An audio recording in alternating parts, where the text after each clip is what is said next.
Welcome to GameSpot Live. I'm Greg Kasavin here to tell you all about Metroid Prime for the GameCube, and I'd like to get all the hyperbole out of the way first. Metroid Prime is really the best GameCube game to date.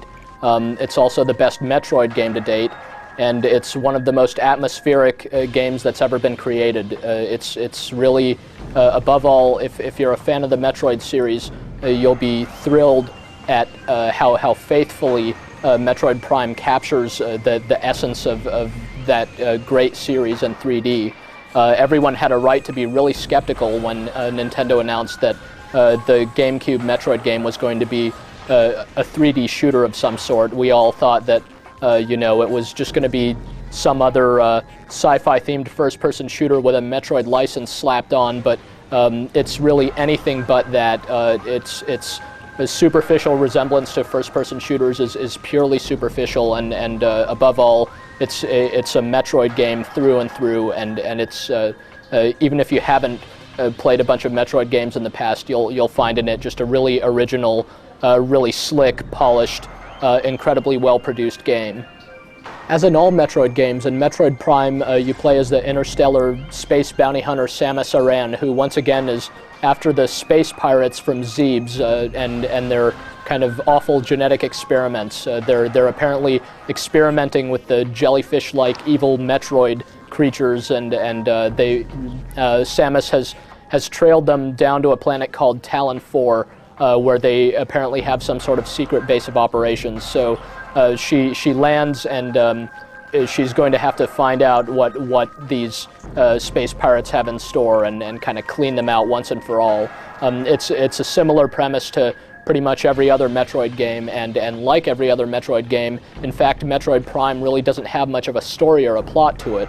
This is something that might actually put some people off. They'll be surprised to find that they're kind of just thrust into this huge world and left to kind of explore it on their own and figure things out, rather than be strung along by some kind of long-winded narrative or anything like that. While there isn't much story to Metroid Prime, there is certainly a lot of context. One of the things that Samus is able to do is use different visors for her suit to help her kind of perceive her surroundings in different ways. She begins with a combat visor, which is kind of the standard view. It's got a radar that shows any enemies in the vicinity and lets her easily acquire targets. And she's also got what's called the scan visor, with which she could analyze objects in the environment and kind of detect important information about them. She can scan enemies to find out their weaknesses. She can scan computer terminals to kind of translate pirate logs. And a lot of this stuff is optional, and some of it isn't. And it's sort of an interesting plot device because it forces you to kind of read once in a while. These kind of text windows appear, giving you a bit of information, but all of it is written in this kind of cool sci-fi pseudoscience fashion, lending the whole game kind of a really consistent logic, and it serves to really progress whatever semblance of a plot the game has along. For example, when you're finally in the thick of the space pirates' haven, and you're finding these memos about how they're on kind of heightened alert, looking for who they call the Hunter. In addition to the combat visor and the scan visor, Samus also later acquires a thermal vision visor and also an X-ray visor. Both of these have really, really cool effects and let you see different things that would normally be imperceptible to you. Like the X-ray visor, you can detect kind of ghostly images and illusions and things like that, whereas the thermal visor lets you, of course, see in the dark, but also pick up on kind of weak energy signatures. So you might find power-ups, hidden behind breakable walls or things like that. The way you switch between different visors is that you just simply press in a direction on the digital pad on the controller, and likewise you use the C stick, the right analog stick, to switch between your 4 primary firing modes, at least once you get them. You initially start out with Samus's classic beam weapon, the power beam, which just fires these kind of superheated rapid-fire shots. and she'll later get the wave beam, which shoots electrical charges, the ice beam that freezes enemies, and then the plasma beam that can disintegrate them altogether. One of the nice things about Metroid Prime compared with previous Metroid games is none of the weapons ever go obsolete. In previous Metroids, you gain new beam weapons that replace your old ones, but here all of the weapons remain useful throughout the game, and you upgrade them with kind of a charge ability and various special attacks. So by the end of the game, Samus actually has a great deal of ways that she could deal with her various foes. But Metroid Prime isn't a first-person shooter. It doesn't control like one, it doesn't play like one. For example, in most first-person shooters, you can readily look up and down, but Samus has a bit of difficulty doing that. You have to press and hold the right shoulder button in order to adjust her vertical aim, and it's kind of an interesting touch. At first, it seems pretty clunky, and it even looks clunky. You see her actually lift or lower her arm physically to aim at high or low targets. But then you realize that she's wearing this big, huge suit, and she basically doesn't even have a neck. So it sort of makes sense that she can't easily aim upwards or downwards. So that's kind of in pretty sharp contrast to most first-person shooters. And at the same time, unlike most shooter characters, Samus can really, really easily aim. You just click the left shoulder button, and Samus instantly acquires a target. So if you're fighting kind of a half dozen little bugs or something, you just squeeze the left shoulder button a bunch of times, and you could easily pick them all off as though she's some kind of RoboCop or something like that. She can aim almost flawlessly. So the challenge of the combat really isn't about aiming, it's more about avoiding damage or absorbing damage, since her suit can actually take quite a bit of punishment. When you lock onto a target, you can perform evasive maneuvers by jumping side to side to avoid damage, and also strafe around the target to keep it in your sights while avoiding its own fire. So Samus certainly isn't sluggish, and in fact she's capable of some pretty cool maneuvers. For instance, she can jump really, really high, even by default, and later on she'll gain an ability to where she can jump even farther. Jumping may be an aspect of Metroid Prime that worries you. How did it turn out? First-person jumping sequences almost always are horrible in first-person shooters, but somehow, some way, the designers of Metroid Prime made the jumping work. Part of it is that the view while you're jumping actually seems to move with the trajectory of the jump, so you don't have to adjust your viewpoint yourself while you're in midair. It kind of does that for you. But anyway, in practice, it just becomes very, very logical to where you can judge your distances and time your jumps. You'll still make these big, huge, death-defying leaps over huge chasms, although you can never die from falling, actually. Samus doesn't even take damage, no matter how far she falls. So the game's got exciting jumps in it, and yet they aren't especially difficult. You land where you think you're going to land, and it just works. And it wouldn't be a Metroid game without a bunch of jumping sequences, so it's yet another aspect of the series that the designers at Retro Studios really nailed.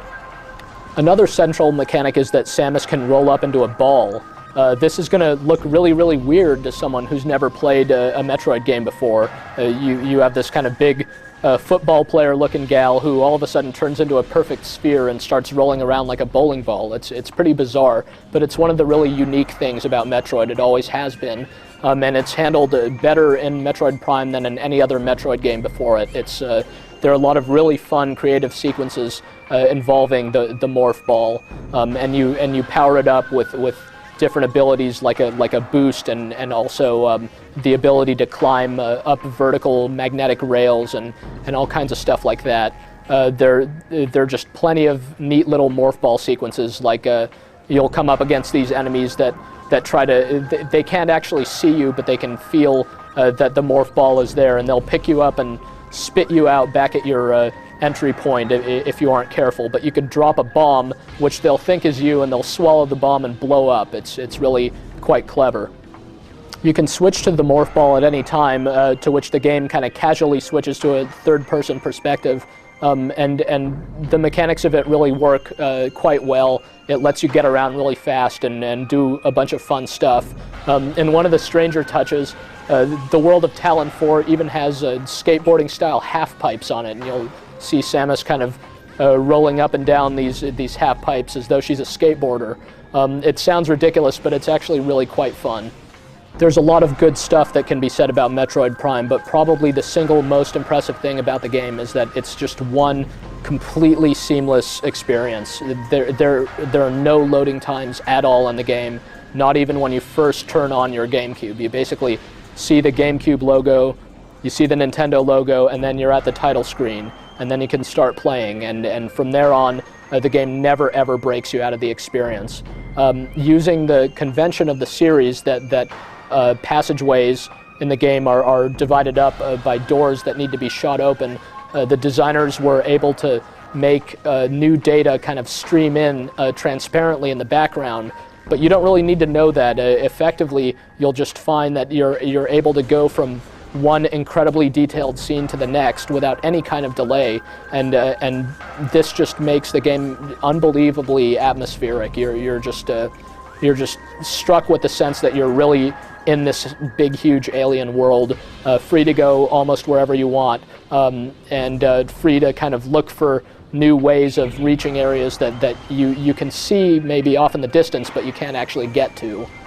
The variety in the environments is as impressive as the environments themselves. You'll go from kind of boiling hot pools of lava straight into kind of snow-covered tundras, and it's really just quite striking to seamlessly travel from one of these types of areas into the other.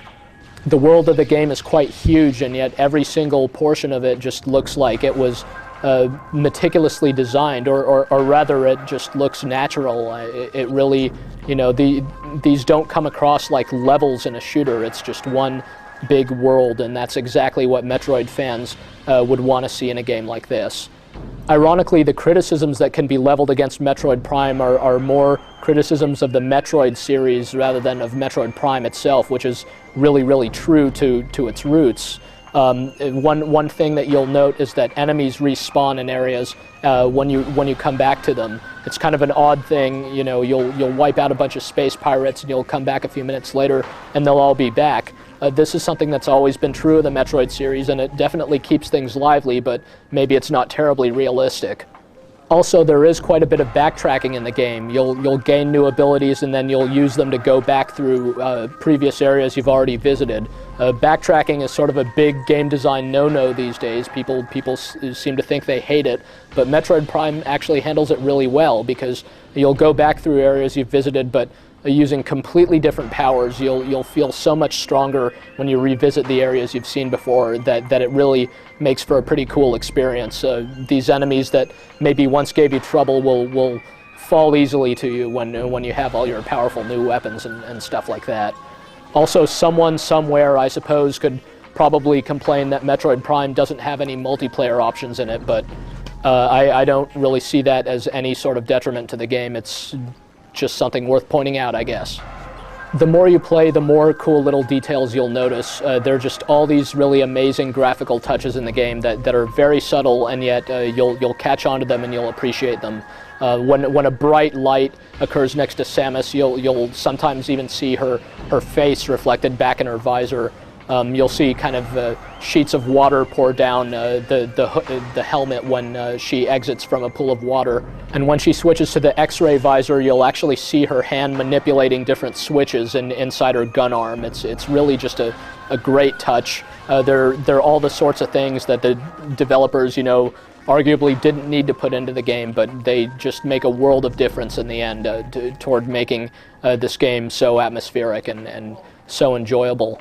The game looks terrific and has audio to match. All the various monsters sound different. All the beam weapons create kind of the piercing, kind of shrill sounds that you'd expect from them, and there's a lot of ambient noise just to really draw you in. It fits right up there with the graphics, and supports ProLogic 2 setups if you have them, and to really just create an all-encompassing experience.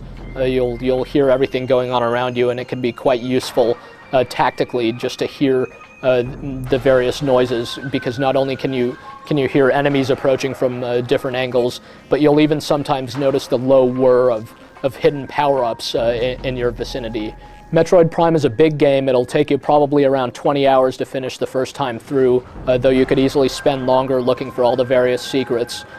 Finishing it unlocks a hard mode where enemies are more plentiful and tougher, and since it's such a good game, there's every chance that you'll want to play it again. It's just enjoyable to go through more than once.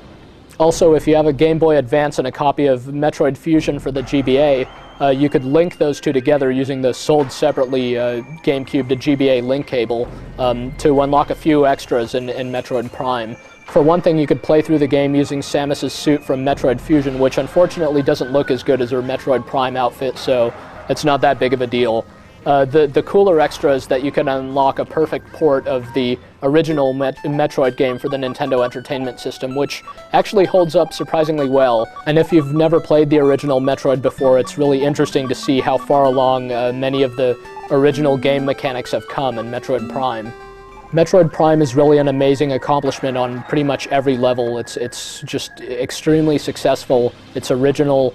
It's memorable. It's got everything that's good about gaming in it, except maybe some really interesting narrative. But that's hardly important when there's a game that's so atmospheric and so much about exploration and investigation. It's really your own kind of personal journey through the world of the game that matters.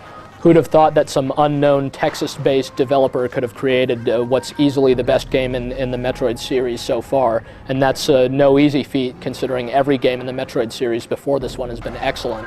It's of course a must-have game if you have a GameCube, and even if you don't have a GameCube, yes, it's pretty much worth plunking down $200, $150 for the system and $50 for the game, just to play this game. It's really one of the best gaming experiences to be had this year, and that's really all that needs to be said.